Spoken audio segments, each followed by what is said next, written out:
Good morning students. आज का जो हमारा चैप्टर है वो 10th क्लास का इकोनॉमिक्स की बुक का फर्स्ट चैप्टर है और लेसन का नाम है विकास, या जिसे हिंदी में डेवलपमेंट भी बोलते हैं।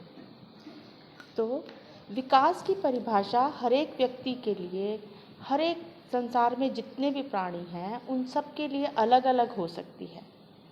ये विकास की परिभाषा इस बात पर निर्भर करती है कि हमारी आकांक्षाएं और हमारी इच्छाएं क्या हैं।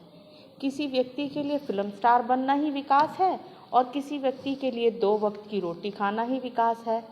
तो यह परिभाषा कि कौन कितना विकसित है, किस तरह से विकास कर रहा है, इस बात को समझने के लिए हम कुछ एक एग्जाम्पल्स को यूज़ करते हैं जो कि आपकी इस बुक में टेबल नंबर 1.1 पे दिए हुए हैं कि डिफरेंट कैटेगरी के लोगों के लिए विकास जो है वो कैसे अलग अलग है। जैसे यदि एक भूमिहीन ग्रामीण मजदूर है, लैंडलेस लेबरर है, उसके लिए विकास क्या मायने रखता है। उसके लिए तो विकास का मतलब सिर्फ यही है कि उसके अच्छी मजदूरी मिल जाए और उसके बच्चों को अच्छा खाने को मिल जाए, अच्छे स्कूल में चले जाएं, अच्छी शिक्षा मिल जाए और उसके साथ कोई सामाजिक भेदभाव ना हो। और हो सकता है उसके लिए ये भी उसके मन में हो कि वो भी किसी दिन गांव का नेता बन जाए। तो क्या तुम्हारे लिए विकास की परिभाषा ये होगी? नहीं ना। क्यों? बिकॉज हर व्यक्ति के लिए डिफरेंट होती है। जैसे एग्जाम्पल एक और हम लेते हैं कि पंजाब के स्मृत किसान हैं, बहुत अच्छा, पंजाब का एक बहुत अच्छा फार्मर है और उसके लिए विकास की क्या परिभाषा है।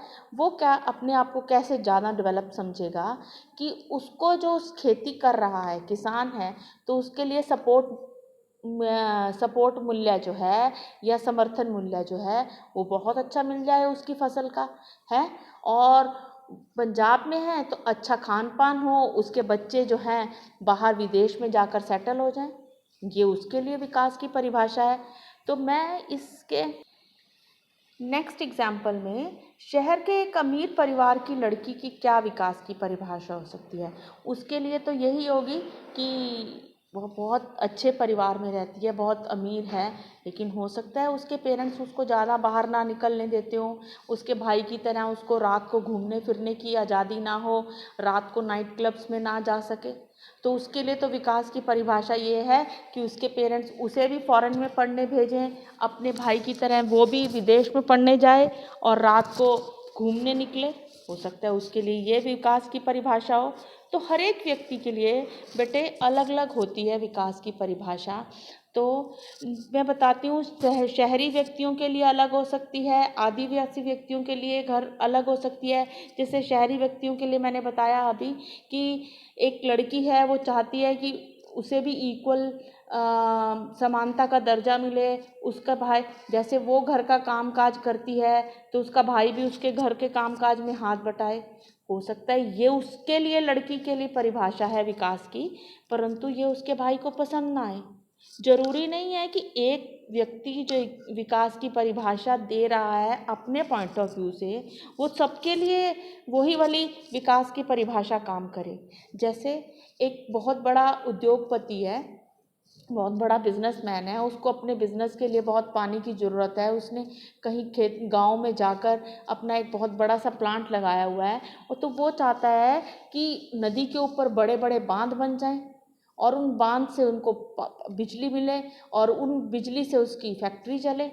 लेकिन हो सकता है उसी प्रदेश में रहने वाले आदिवासी ये ना चाहते हो, वो चाहते ही ना हो, क्योंकि बांध बनने से उनके आसपास की जो धरती है वो जलमग्न हो जाएगी, बाढ़ आने लगेगी, तो वो ना चाहते हो। उद्योगपति के लिए डिफरेंट है विकास की परिभाषा, और जो वो वहाँ आदिवासी रहते हैं उनके लिए डिफरेंट है। एक व्यक्ति के लिए पॉजिटिव, एक दूसरे का पॉजिटिव दूसरे का नेगेटिव भी हो सकता है।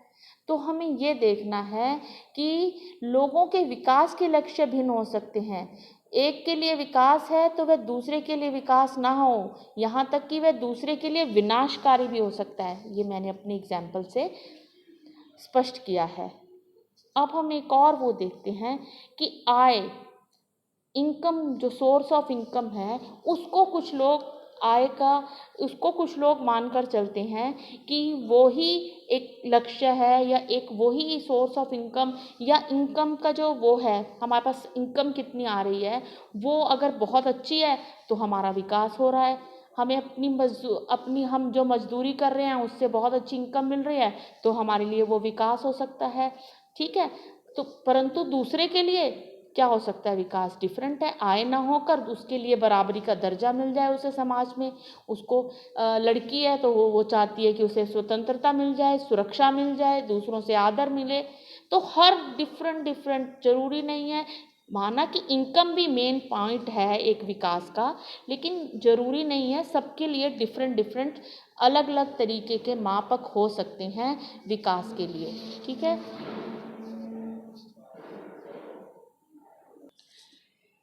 बेटे विकास का एक और एग्जाम्पल अब हम देखते हैं कि मैंने बोला इनकम है, तो लोग इनकम कमाने के लिए, आपने देखा होगा हमारे हम दिल्ली में रहते हैं तो हमारे बहुत लोग माइग्रेट करते हैं यूपी से, बिहार से, झारखंड से, यहाँ वो क्या, आय के अच्छे अवसरों की तलाश में। उन्हें अपने वहाँ इतनी अच्छी इनकम नहीं मिलती, लेकिन उसकी उन्हें कोई ना कोई मूल्य देना पड़ता है, और अगर वो मूल्य वो जो चुका रहे हैं, वो दे रहे हैं, वो उस इनकम से ज़्यादा बढ़िया है, हाँ, तो फिर वो वहीं रह जाएंगे, या इनकम ज़्यादा है तो वो दूर दराज उसमें आ जाएंगे।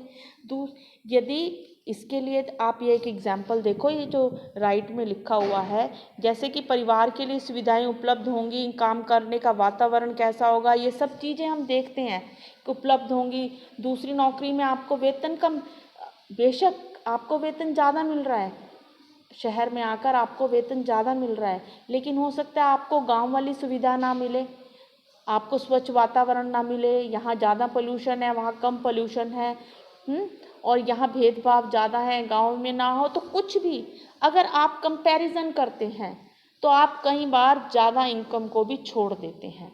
तो विकास के लिए ज़रूरी नहीं है इनकम एक मेन वो हो। ठीक है, उसके बाद हम लोग अब बात करेंगे राष्ट्रीय विकास की, कि राष्ट्रीय विकास का मतलब क्या है। राष्ट्रीय विकास का मतलब, जो राष्ट्रीय विकास का मतलब ये है, किसी एक विषय में स्वयं भी निश्चित ना हो, यह समझना बहुत आवश्यक है कि देश के विकास के विषय में विभिन्न लोगों की धारणाएं अलग अलग हो सकती हैं और उनमें आपस में विरोध भी हो सकता है।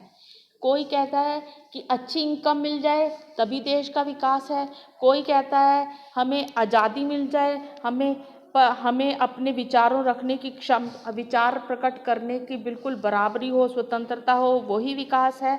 तो हर एक के लिए राष्ट्रीय विकास की अवधारणा बिल्कुल अलग अलग है, लेकिन ये धारणा में धारणीय विकास भी एक बहुत बड़ी भूमिका निभाता है। धारणीय विकास का मतलब हम अपना विकास तो कर रहे हैं लेकिन पर्यावरण को बिना कुछ नुकसान पहुंचाए। आप देख रहे हो बेटे, इस स्क्रीन के ऊपर एक एग्जाम्पल आ रहा है और इसमें है कि अफ्रीका का एक कंट्री है जिसका नाम है आइवरी कोस्ट। आइवरी कोस्ट इस कंट्री का नाम है, और ये इसको कोस्ट से समझ में आ रहा है कि ये समुद्र के किनारे इसका एक शहर है, आबिजदान शहर। और यहाँ हुआ क्या कि किसी बड़ी कंपनी के बहुत बड़े समुद्री जहाज ने 500 टन लिक्विड जहरीला पदार्थ आकर उसके कोस्ट पे फेंक दिया, और उससे हुआ क्या कि धुआं उठने लगा कोस्ट पे, समुद्र के किनारे पे, और लोगों को उल्टियाँ आने लगी, उनको बहुत ज़्यादा वो आँखों में धुआं लग रहा था, आँखों में बहुत ज़्यादा जलन हो रही थी, और कुछ व्यक्ति बेहोश हो गए, और बाद में पता लगा कि 7 लोग मारे गए, कितने लोग हॉस्पिटल में पहुंच गए, 26,000 लोगों का इलाज चल रहा है। और ऐसा क्यों हुआ कि एक इंटरनेशनल कंपनी ने उस देश की आइवरी कोस्ट की एक कंपनी ने इंटरनेशनल कंपनी से पैसे लिए और कहा कि हमारा ये कोस्टल एरिया मेरे अंडर आता है और इसके अंदर आप आकर बेशक कितना भी ज़्यादा कूड़ा डाल दो। तो क्या ये पर्यावरण की उसके ऊपर कॉस्ट पे हमने विकास करा? तो ये बिल्कुल गलत है। उस देश के पास बेशक पैसा आया हो, लेकिन एट द कॉस्ट ऑफ पर्यावरण, ये बिल्कुल ऐसा नहीं चलेगा।